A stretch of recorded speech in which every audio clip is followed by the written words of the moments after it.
വൈകിയ റൂമിലേക്ക് മാറ്റി. വാവ കാര്യകാരണങ്ങൾ തിരക്കിയെങ്കിലും വീണതാണെന്ന് പറഞ്ഞു. വിശ്വാസമായില്ലെങ്കിലും പിന്നീട് അവളെ ഒന്നും ചോദിച്ച് ബുദ്ധിമുട്ടിക്കാനും തോന്നിയില്ല വാവയ്ക്ക്. മഹേഷ് ഹോസ്പിറ്റലിൽ വരാതെ ഇരുന്നതും വാവയുടെ സംശയത്തിന് ആക്കം കൂട്ടി. മനുവിനെ മിന്നായം പോലൊന്ന് കണ്ടപ്പോൾ തന്നെ വൈകിയുടെ ഉടലൊന്ന് വിറച്ചു. ആരും ഇനി ഇവിടെ കാത്തുകെട്ടി കിടക്കണമെന്നില്ല, നിങ്ങൾക്കൊക്കെ പോകാം. ചേച്ചി ഇനി അങ്ങോട്ടേക്കില്ല. വൈക കണ്ണുകൾ അടച്ച് കിടന്നതേയുള്ളൂ. അങ്ങോട്ടേക്കിനിയില്ല. പക്ഷെ മനു, അവൻ്റെ കയ്യിലുള്ള വീഡിയോ അതെങ്ങനെ ശരിയാകും? വൈകി ഇപ്പോഴും മഹേഷിൻ്റെ ഭാര്യ തന്നെയല്ലേ? ദേവകിയമ്മയാണ്. എന്നിട്ട് ഈ ഭാര്യയുടെ ഭർത്താവ് എവിടെ? ഈ നേരം വരെ കണ്ടില്ലല്ലോ. ഇങ്ങനെ ഒരു ഭർത്താവ് ഇല്ലാതിരിക്കുന്നതാണ് നല്ലത്. മഹേഷിനോടൊരു വാക്കുപോലും പറയാതെ എങ്ങനെയാ മോളെ? തൽക്കാലം വൈകി അങ്ങോട്ട് തന്നെ പോകട്ടെ, മോഹനൻ പറഞ്ഞു.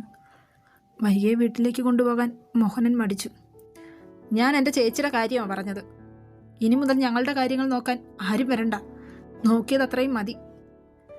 അകത്തേക്ക് വന്ന അലക്സ് എല്ലാം കേട്ടുകൊണ്ട് ഡോറിൽ ചാരി നിന്നതേയുള്ളൂ. നോട്ടം പ്രതികരണശേഷിയില്ലാതെ കിടക്കുന്നവളിലേക്ക് പാളി വീഴുന്നുണ്ട്. ഇത്രയൊക്കെ അനുഭവിച്ചിട്ടും ഇവൾക്ക് മതിയായില്ലേ? ഇപ്പോഴും അവൾക്കൊന്നും പറയാനില്ലേ? അലക്സ് ചിന്തിക്കാതിരുന്നില്ല. വരണോ വേണ്ടയോ എന്ന് പറയേണ്ടത് ഏട്ടത്തിയല്ലേ? അലക്സിൻ്റെ നോട്ടം പെട്ടെന്ന് മനുവിലേക്കായി. വൈക ഒന്നും പറഞ്ഞിട്ടില്ല എന്നൊരു ധൈര്യം ഇപ്പോൾ മനുവിനുണ്ട്. പറയേട്ടത്തി, ഞങ്ങൾക്കൊപ്പം വരുവാണെന്ന്. വൈക കണ്ണുകളടച്ച് മുഖം ഭിത്തിയുടെ വശത്തേക്ക് ചെരിച്ചു വെച്ചിരിക്കുകയാണ്. കൈമുഷ്ടി ചുരുട്ടി പിടിച്ചിട്ടുണ്ട്. അലക്സിൻ്റെ മുഖം ചുളിഞ്ഞു. ചേച്ചി പറയില്ല, അത്രയ്ക്കും ചേച്ചി മടുത്തിട്ടുണ്ട്. ഇനിയും നിങ്ങളുടെയൊക്കെ അടിമയായിട്ട് വന്ന് കിടക്കുമെന്ന് കരുതണ്ട. ഞാൻ ജീവനോടിരിക്കുമ്പോൾ സമ്മതിക്കില്ല, വാവ ഉറച്ച ശബ്ദത്തിൽ പറഞ്ഞു. അലക്സ് മെല്ലെ ഒന്ന് ചിരിച്ചു. വാവയെ മുൻപ് കണ്ടിട്ടുണ്ട്. വൈകിയുടെ രണ്ടാമത്തെ അനുജത്തിയാണെന്നും അറിയാം. നമ്മളിവിടെ പിന്നെ എന്നാ കാണാൻ നിൽക്കുക?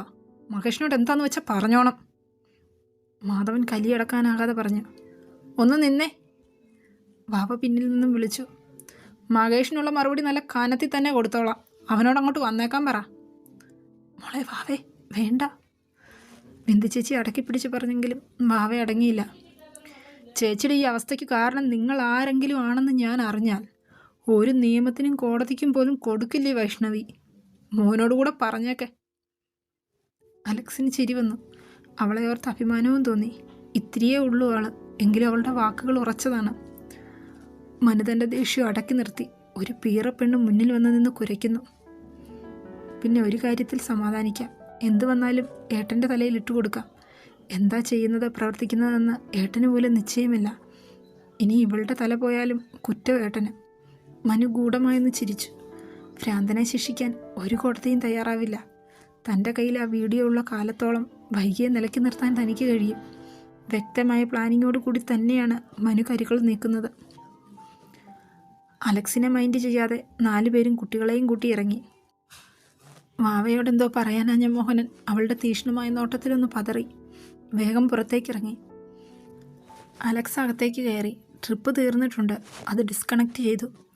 തൻ്റെ സാമീപ്യം അറിയുമ്പോൾ അവളുടെ കണ്ണുകൾക്ക് മുറുക്കം കൂടുന്നത് അവൻ ശ്രദ്ധിച്ചിരുന്നു. ഇപ്പോഴും അതെ, കണ്ണുകൾ തുറക്കാതെ തന്നെ അവൾ തൻ്റെ സാമീപ്യം അറിയുന്നു. ഡോക്ടർ, ചേച്ചിക്ക് കുഴപ്പമൊന്നുമില്ല. തലയിടിച്ച് വീണതിൻ്റെയാണ് മുറിവ്. കുഴപ്പമൊന്നുമില്ല. CT എടുത്തതിലും കുഴപ്പമൊന്നുമില്ല.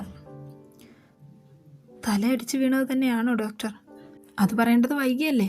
ഇയാൾ ചോദിച്ചു നോക്ക്. പിന്നെ എല്ലാവരും കൂടി ഇവിടെ നിൽക്കണമെന്നില്ല. ഒരിക്കൽ കൂടെ വൈകിയെ ഒന്ന് നോക്കി അലക്സ് പുറത്തേക്ക് ഇറങ്ങി. ഭാരമുള്ള എന്തോ ഒന്നുകൊണ്ട് തലയിൽ ആഞ്ഞടിച്ചതാണെന്ന് അലക്സിനറിയാം. അത് വൈക തന്നെ പറയണം, അല്ലെ പറയിപ്പിക്കും.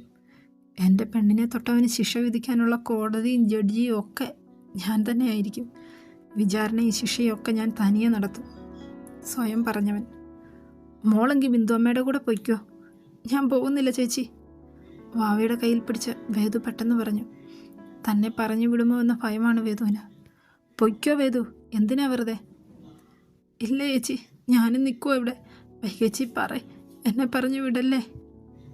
വൈകയ്ക്കരികിൽ ചെന്നവളുടെ കൈത്തണ്ടയിൽ പിടിച്ചുകൊണ്ട് വേദു പറഞ്ഞു. കവളിലൂടെ ഒഴുകിയിറങ്ങുന്ന കണ്ണുനീർ തുടച്ചു നീക്കുന്നുണ്ട്. വേദു കൂടെ നിൽക്കട്ടെ മോളെ. എന്തു പറഞ്ഞാലും നിന്നങ്ങ് മോങ്ങിക്കണം. ഇപ്പം എന്തിനാ വേദു നീ കരയുന്നത്? അവൾ കുഞ്ഞല്ലേ വാവേ. ബിന്ദു ചേച്ചി വൈകിക്കരികിൽ കട്ടിലിരുന്നു കൊണ്ട് വേദുവിൻ്റെ കരം കവർന്നു. വിച്ചുവേട്ടൻ എന്തിയേ? വാവ തിരക്കി. അവൻ പുറത്ത് നിൽപ്പുണ്ട്. എന്താ മോളെ ഉണ്ടായത്? ആരെങ്കിലും ഉപദ്രവിച്ചതാണോ നിന്നെ? എങ്കിലൊരു പരാതി കൊടുത്തിടാം. സ്റ്റേഷനിൽ കൊണ്ടുപോയി നല്ല 4 കീറ് കിട്ടുമ്പോൾ ശരിയായിക്കോളൂ. എന്നാലും നീ എന്തിനാ ഓരോന്നൊക്കെ സഹിച്ചവിടെ കിടന്നത്? ബിന്ദു ചേച്ചി പറയുന്നുണ്ടെങ്കിലും വൈഗ മുഖം ഉയർത്തി വേദുവിനെ ഒന്ന് നോക്കി. തൻ്റെ മുഖത്തേക്ക് തന്നെ നോക്കി നിൽക്കുവാണ്.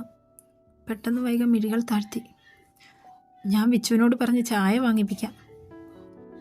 ചേച്ചിക്ക് ബാത്റൂമിൽ വല്ലതും പോണോ? ബിന്ദു ചേച്ചി പുറത്തേക്ക് ഇറങ്ങിയതേ വാവയുടെ യാതൊരു മയവും ഇല്ലാത്ത ശബ്ദം. വേണ്ട. അതെന്താ, ചേച്ചിക്ക് മൂത്രം ഒന്നും ഒഴിക്കണ്ടേ? അതോ കെട്ടിയോൻ്റെ വീട്ടുകാരുടെ അനുവാദം വേണോ അതിനും? മോളെ. പുച്ഛത്തോടെ വാവ മുഖം തിരിച്ചു പുറത്തേക്ക് ഇറങ്ങിപ്പോയി. വാവേച്ചി ഇപ്പോൾ എപ്പോഴും ഇങ്ങനെയാ. സാരമില്ല, മോളിവിടെ ഇരിക്കുക. ഒരു വശം ചെരിഞ്ഞ് വേദു വൈകിയുടെ അരികിലിരുന്നു. വാതിൽ തുറന്ന് അകത്തേക്ക് കയറി വരുന്ന വിച്ചുവിനെ കണ്ട് വേദു പിടഞ്ഞെഴുന്നേറ്റു.